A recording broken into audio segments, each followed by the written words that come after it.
Just for the sake of survival and for the sake of not having to deal with the added stress, you just lived your life as if it was just another day, but obviously you acknowledge the holiday to the people you were writing to. Yeah. But also, I didn't want to make my family feel more stressed about us being apart, so obviously I had to put on a brave face because I didn't want to be the downer on their holiday season. Just trying to be as festive as possible. Yeah. Happy New Year's, listeners. It's the Lunar New Year, the year of the horse, and that had me thinking, what are the holidays like in prison? Do they even get celebrated on the inside? I'm Christina Wong, and welcome to the Killing Your Number podcast.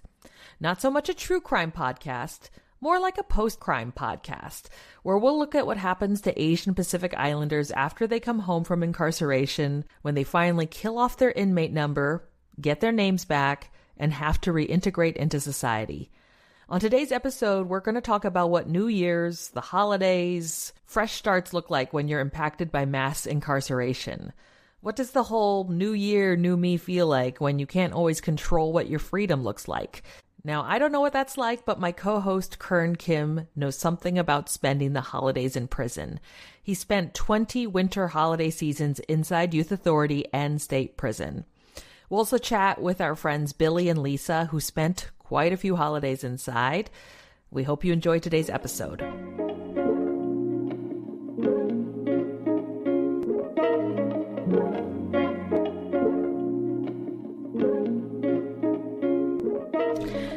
So, Kirn, wait, do Koreans even celebrate Lunar New Year's? I don't know if it's common for all Koreans, but my family and Korean people in our circles didn't celebrate Lunar New Year at all. I mean, the only aspect of Lunar New Year that I knew was the fact that my grandparents used their lunar birthdays, so I had no idea when their birthdays actually were. I think the same thing with my grandparents, too. But they also had, like, INS birthdays. But for my family, being Catholic, our biggest holiday was Christmas. Ah, it's a big one. What are some of your memories of Christmas before you got locked up? I would think just standard family celebrations, and being Catholic, we did the whole Advent celebrations with the candles. I totally missed this when I went to Catholic school. Oh, well. I learned through Kirn, but there's a big component, I guess. Then you go to church, like for midnight mass and stuff like that, and for this candle stuff, and then the presents, they happen Christmas morning. We were a Christmas morning type of family. I know some families like to unwrap gifts, like one gift on Christmas Eve, but our parents made us wait until Christmas Day, so that was very frustrating for my sister and I, where we'd we want to open up our gifts, but we had to be patient and waiting for Santa Claus and so forth. How long did you believe in Santa?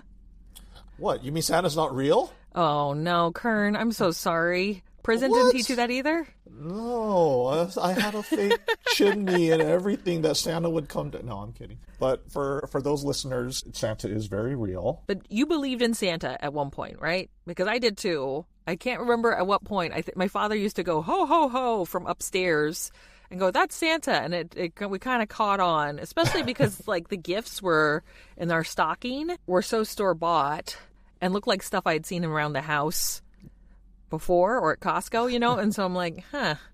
Yeah, eventually I found our Santa gifts hidden in a storage closet in our garage one day when I was maybe 8 or 9. So the jig goes up. I would put cookies out. I'd put cookies out, like hella cookies, and I think my poor parents would take bites out of the cookie just to show he showed up. But I really had just found Christmas to be so magical, especially that morning. You couldn't wait to run down and get gifts. Oh yeah, I mean it was a great time to spend with family. So tell me what your first Christmas incarcerated was like. I think you were in Youth Authority. Do you remember how old you were? I was fighting my case for 2 years, so I was in juvenile hall. What's Christmas like in juvenile hall? It's depressing because some guards would be all festive, but yet you're locked up. Like festive, like how? Wearing their little Christmas signs, and it's really, But also being Catholic, we did have our Christmas celebrations through the religious services that were offered inside the facilities. Mainly it was that. And Christmas Day, we were allowed an extra visit with our family. So that was pretty much it. Do you remember that first visit? No, I don't. Other than it being on Christmas, it was probably just a standard visit. So I don't know what in particular we would talk about. It was just whatever randomly came to mind. Obviously, it was hard spending the holidays apart. But then also, over time, it just kind of grew to be just another day. So juvenile hall was where you spent your first Christmas incarcerated, and then you moved to youth authority. What's Christmas like in there? It was a little bit nicer because being the good Asian boy that I was, I played piano. So I was able to become a part of the Catholic choir, being the keyboard player there. And so the chaplain was able to get some leeway for his chapel crew. And families were allowed to come into the facility to celebrate. Are there presents exchanged? Not really. You would get like a special Christmas meal. So whereas before we might get like a slice of pressed ham, this might be actual sliced ham. Or we would get a pressed turkey breast. It would be like an actual sliced turkey for whether it was Thanksgiving or Christmas. So it was like real food rather than processed food. But also, going back to the youth authority, the families were also allowed to bring in food. So we had a very nice potluck type of meal. My family brought in Korean barbecue, and no one back then knew what Korean barbecue was. So they, having had it for the first time, they're all like, oh, wow, this is delicious. And so every time we had a family gathering, people would say, hey, let's invite Kirn's parents since they can bring in the really good Korean barbecue. They were using you. Yes, they were. The chapel seems to be like an out. According to Orange is the New Black, that's where all the inmates would have sex with each other. Oh, But wow. but it felt like that kind of space where you could kind of, just have a little bit more space to yourself. You had a little more freedom, and it also depended on where you were at. The Youth Authority Chapel was very much a more open place. The prison chapel was not as open, but it still was more open than the yard. But it was also a refuge because if you were part of a church group, you were able to avoid the prison politics. Then let's talk about when you transferred to adult prison. Do you remember your first Christmas there? It was about the same. Again, prison is just another day. The family was allowed in? The family could come in just for regular visits. They weren't allowed into the institution like at the Youth Authority. So some of the things I think about that help me, at least in Los Angeles, understand Christmas is happening is people are wearing Christmas sweaters, their Christmas holiday stuff, Christmas food shows up, Christmas cards show up in my mailbox. How do you feel that on the inside? We would get Christmas packages from some national church organization. It was a box of cards. Sometimes they were allowed to have a little bag of cookies in there. We would get Christmas cards from the chaplains to send out to our families. Some people would celebrate, would give each other gifts, but that was rare. And because most of the guys would just be like, I got you, bro. Do you have memories of specifically writing cards or who you would always write cards to if you did? I did have a list of people I would send cards to annually, mainly just family members and family friends who would stay in contact with me. Also, there were a few church volunteers who used to visit me in juvenile hall that I kept in contact with throughout my incarceration, and I would send them cards every year. You thought at one point you'd be spending every single Christmas for the rest of your life inside. Yes, I did. Yeah. And so it just for the sake of survival and for the sake of not having to deal with the added stress, you just lived your life as if it was just another day, but obviously you acknowledge the holiday to the people you were writing to. Yeah. But also I didn't want to make my family feel more stressed about us being apart, so obviously I had to put on a brave face because I didn't want to be the downer on their holiday season. Just trying to be as festive as possible. Yeah. So do you remember what your first Christmas was like when you got out? Coincidentally, I got out a week before Christmas. It was really surreal to think about, I'm coming home and here I am coming home during the holiday season. That's got to be such a trip because you're not just seeing city streets for the first time in 20 years, but you're seeing city streets light up with Christmas decorations. I think it was just the newness of being home was just more of the shock I had to get used to. But it was just added stimuli from it being the holiday season. So tell me what that first Christmas was like. I didn't have money, so I couldn't get gifts for anyone. But the gifts I got were mainly just people giving me money to help me get started. Going back to church and seeing people who had supported me throughout my incarceration from the beginning. Obviously they were all happy to see me. And it was, wow, so it was a welcome home then. It was Your a real church welcomed you home, back. yeah. Oh, wonderful. One funny story was at the end of every service, everyone comes out and shakes the priest's hand and stuff. I was kind of like standing off to the side of the priest, and all these people of my parents' age were ignoring the priest and coming and giving me a hug. Yes. And I think the priest was like wondering, who the heck is this guy? Who's this guy? And taking my glory. Yeah, and then he learned wow. later. And so that was really nice. You don't remember it being a particularly emotional for your mother or your father at all? I think the gift was just being with them, having me with them. We also spoke with our friend Billy Taing, who is co-director of API Rise, about his memories of the holidays. Hi, everyone. My name is Billy Taing. I serve as co-director for API Rise. I've served a little over 2 decades in the California prison system and county jail.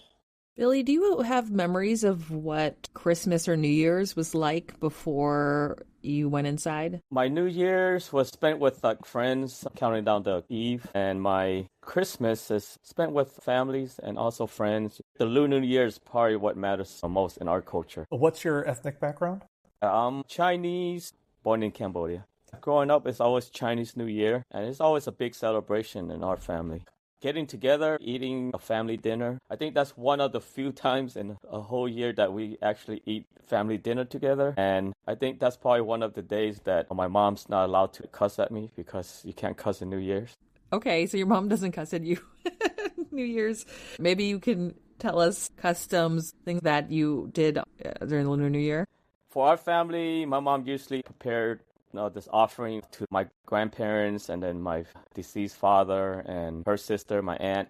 We do all that first before we clean up, put on new clothes, eat family dinner together. After we eat, the grown-up pass out the red envelopes. And as a kid, we look forward to that because we're getting free money from our parents. That's a big thing.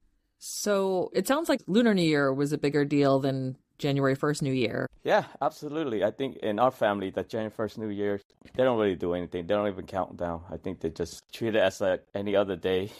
Can you talk about the first holiday season you remember inside? LA County Jail. I remember the first holiday over there. We were in a 4-man cell, but there was 5 of us. And I remember prior to the New Year's, our cell flooded. The toilet got clogged up and Ugh. It was the worst holiday because... Kern is smiling like this happens all the time. I've never heard... This is so gross. Yeah. Can you imagine, little Cocoa Puffs just floating around your cell? That detail. Oh, that's a visual. Yes. So there's just too many people in the cell, Cocoa Puffs coming out of the toilet, and it's also New Year's, and what, I guess... We were what happened? Yeah. That's your confetti. Instead of fireworks, we get waterworks.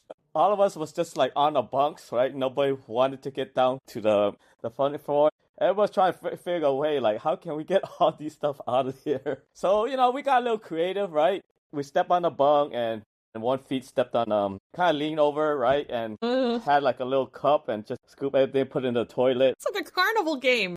Everybody's taking turns, all right, but... there was maybe 2 of us in a low bunk doing that, so... Oh, God, I see it. This is terrible. So yeah, imagine the holiday and you have to scoop up toilet waters with Cocoa Puff, and that's how I remember my first holiday inside. Oh, yeah. I don't think you could forget that, right? If that doesn't discourage you from getting locked up, kids... That scares straight right there. That was in LA County Jail, gang module, 1994. Or I guess 1995 because it was New Year's, right? During the holidays, you can't expect the cops can call anybody to come and fix it. So we were just stuck until, I don't know how many days afterwards. It's like you're marooned on an island, but the island is your bunk. So gross. Yep. This is how we keep kids out of jail. Just imagine being on a bed trying to pick up... I can't look at Cocoa Puffs again. Well, damn, Billy.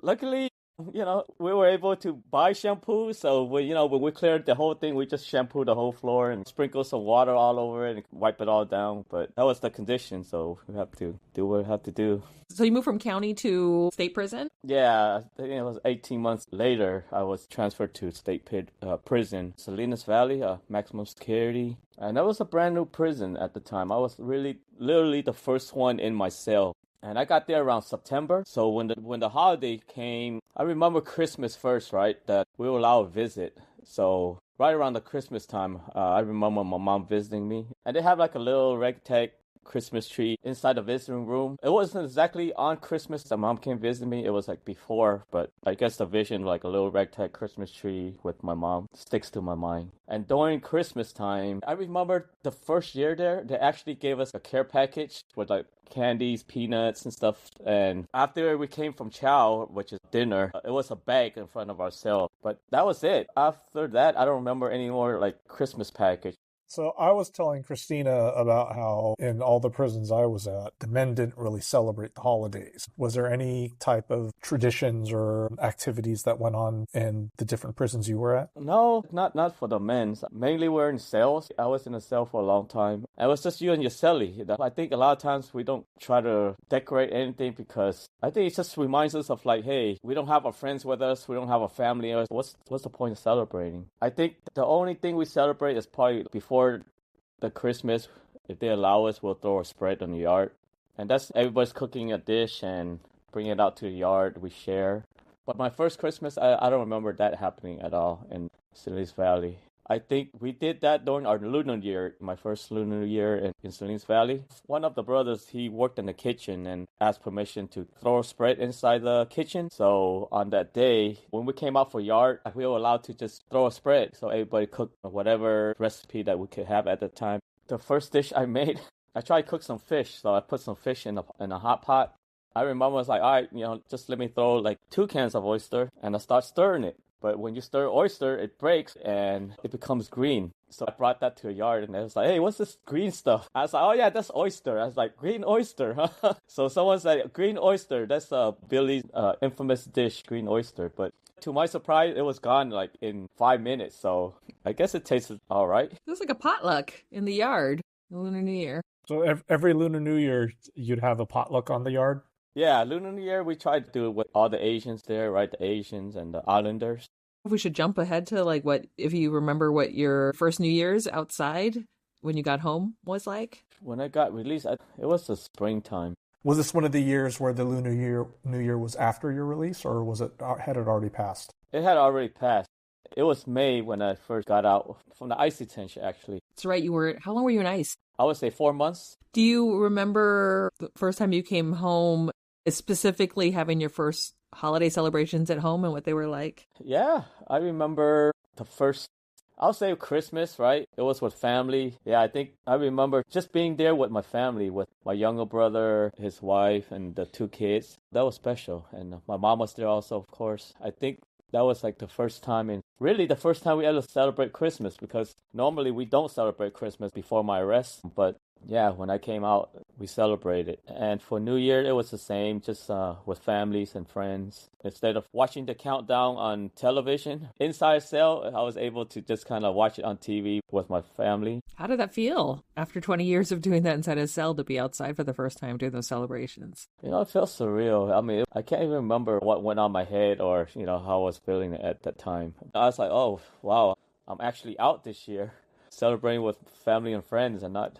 watching it in TV, or sometimes I don't watch TV for the countdown. It's kind of like the same old thing, fireworks, countdown, and we're still in jail, we're still in prison, we're still sitting on a cell, we still can't see our family. So I think after a while it was just like, yeah, let's just go to sleep. But you can still hear people counting down on the tears though. Some people were like bang on their door. I think for us, or at least for me, after a while it was just like it was just any other day.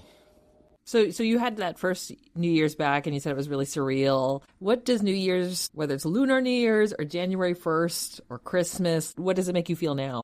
I'm going on 10 years already, right? So I've grown accustomed to the celebration, to looking forward to Lunar New Year. I'm going to celebrate with my family, eat, and then go to the temple or go to my friend's house. I forgot to mention Lunar New Year, like after everybody eats and we could go out. Some people would gamble at the house, and that really determines your luck. Like, if you're winning, right, then it's like, all right, your year's gonna start off like lucky. If you're losing, then it's like, all right, just hope that it doesn't last the whole year. Did you win or lose? My first year, I think, was I playing? I don't think I was even gambling in my first year. It was just about going to the temple, I think. What was it like to go back to the temple for the first time in 20 years? It was different. I mean, it's just tradition, and my mom's like, pray for the good year, or just kind of thank our ancestor that I'm home, right? So that was the first year. Yeah, I think I was just glad. I'm just happy. I'm just like, oh, yeah, I'm not in the cell or inside. So yeah, I guess like a dreamlike feeling, my first one. I can't even believe like I'm actually out here celebrating New Year's with my family. Or finally, I get to celebrate New Year's with my family after so many years. Last but definitely not least, we spoke with Leesa Nomura, the newest board member of API Rise, for her memories of the holidays before prison and to give us a perspective of how the holidays are celebrated inside the women's prison.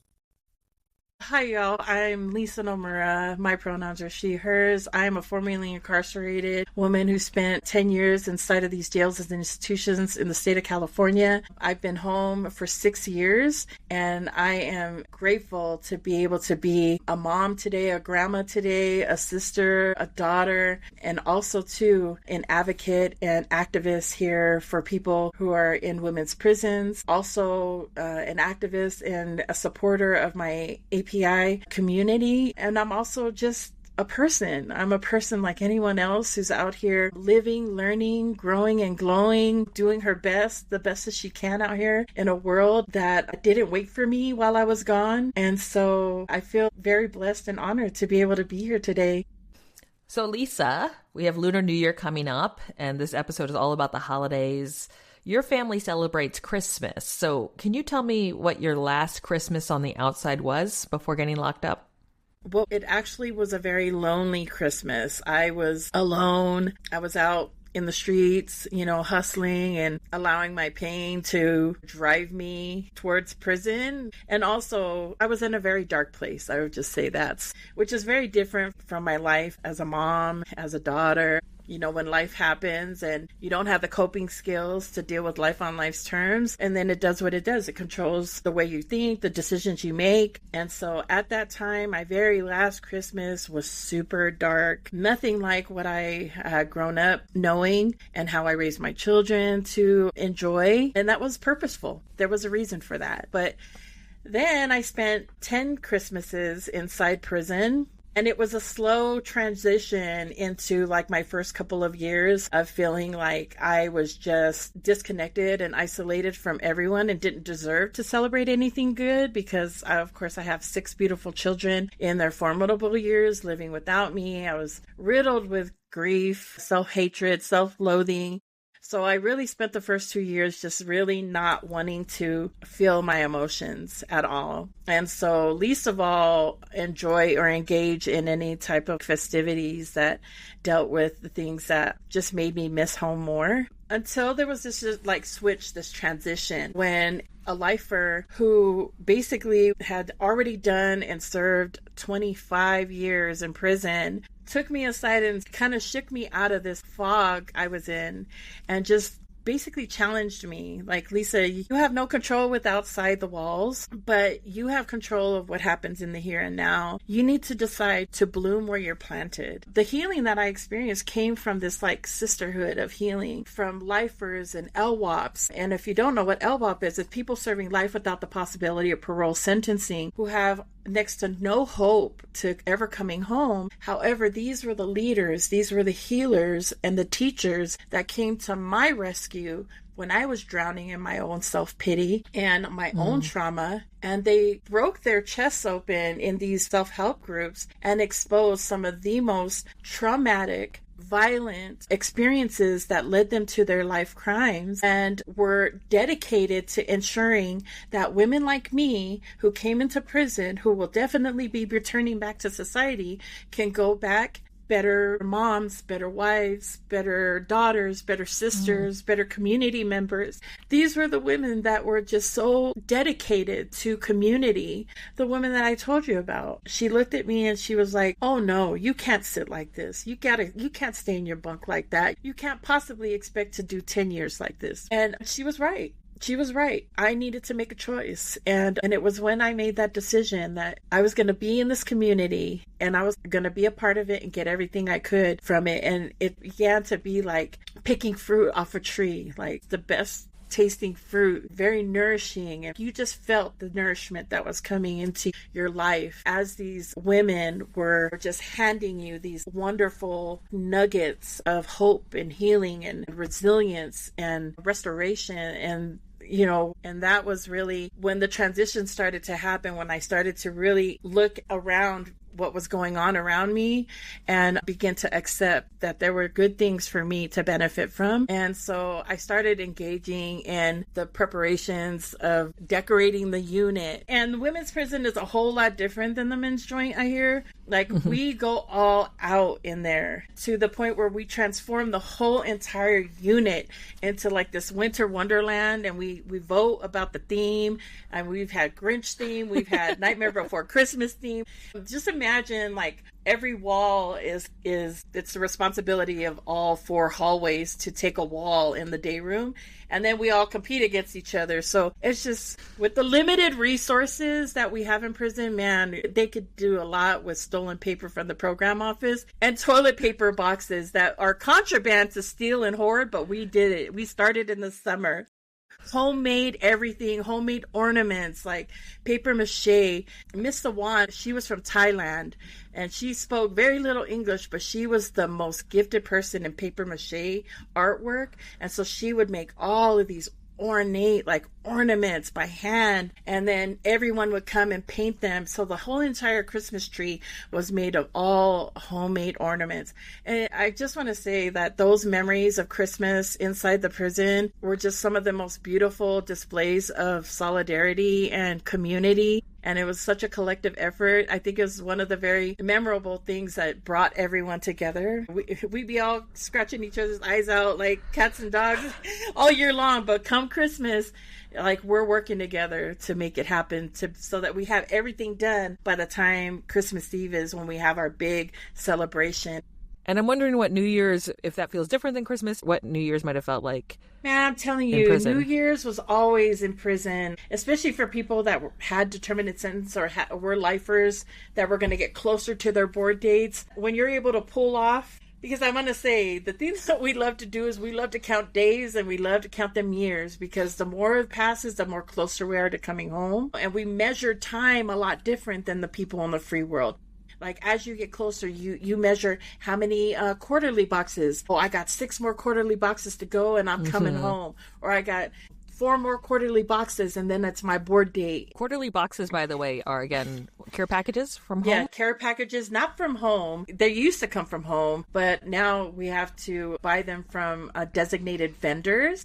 So it's always like this really, really cathartic like sense of like, man, I made it. I got through that year and now this whole another year, you know. And to you and I that are out here in the free world, or somebody that's non-impacted, 5 years to a person seems like a very long time. But to people that have done time, that have already has like 30 years under their belt, and if they have something to look forward to in 5 years, they can do that 5 years standing on their head. That sounds like around the corner for a person in prison. So that change in time and for New Year's is very much a time of hope, you know, for inside. It's a fresh start. It's like one more year down, and we're just going to keep moving on. So yeah, there's a lot to be said about the changing from one year to the other while you're inside, because people inside that have been doing so much time, they have a respect for people who have done their time and able to do their time well. I just want to say that I became that person too, that was, even though I knew I was coming home one day, I respected the time, the passing of time,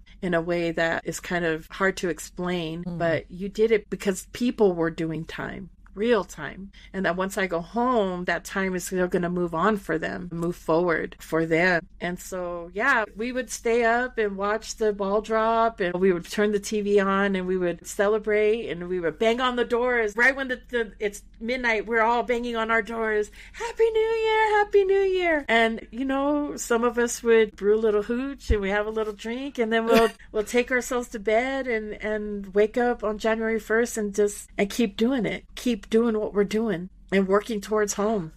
As a non-system impacted person, the closest I can compare it to is like I just did the New York marathons, and it's like you want to see the numbers get bigger because it means you're closer to the end. Kirn, you didn't express that at all, but does it feel that same way in a men's prison? Like the way it's so profound what you're describing, that it means you're kind of closer to the end. For the lifers, because of the fact for the longest time we never thought we were ever going to go home. Because I didn't have a determinate sentence, I didn't really look at it that way. I wasn't measuring time by what's coming up for the future. Even when I had a parole date coming up, I didn't look forward to it because I thought, well, I'm not going to get out, so what does it matter? And again, on the men's side also, because we didn't tend to be as nurturing toward each other, we didn't run this type of support thing. Yeah, I mean, to the point where women who come home and they don't have family and they're really dependent upon our community outside the walls to feel that sense of family, it can be a very isolating time for folks. A lot of us felt that way, even myself, missing the holidays inside prison because there was no limit to what we wouldn't do for one another. Everyone ate on Thanksgiving. Everyone ate on Christmas. We had big potlucks outside in the day room to make sure that everyone ate. That was a big thing, like that no one went without a bowl of food. And so we made sure that the entire prison had a home cooked meal as much as we could provide. And they were actually really good meals. We would really put a lot into those meals. And also too, the gift giving. And I'm talking birthdays. And that's the thing, like I used to love my birthday, and then I came to prison and I started to resent it because I felt like all I was doing was getting older alone without my family and kids. But then I started enjoying this community. And now when my birthday would come, my last birthday in prison, I had 4 different birthday parties in prison. Like they threw me a party after party. And my people in prison, I came home from work and my bed is filled with decorations. They were all like plan and make decorations and decorate my whole bed area in my favorite color. And also they know I'm a Star Wars geek. I'm a big Star Wars geek. And saving chip bags, the inside reflection, they made a standing R2-D2 and full size, just posted up on my bed. They made that for me. And from being very, let's say, strategic in how they brought ingredients back from the bakery and central kitchen, they made me a Yoda cake. And they used green Kool-Aid to make the face, ears, everything, the whole head, face. And they made that for me. That was my last birthday in prison. And I say that for Christmas as well, like the gift giving. Like my birthday won't pass before 100 people know my birthday is today. And they're coming and saying happy birthday, giving me well wishes and giving me hugs and bringing me presents. And in the vendor boxes, you get stuff that you can't get in canteen, like Caress soap. And that's my favorite soap. Man, I tell you, I would have 45 bars of Caress soap on my bed from all different kinds of people buying it from their vendor boxes for me because they know my birthday's coming up. And so they're buying my favorite chocolate and they're making me little cakes. And that was the same way with Christmas. You appreciated that Caress bar soap because they had to order it in their vendor box. And then we always made wrapping paper out of the fashion magazines.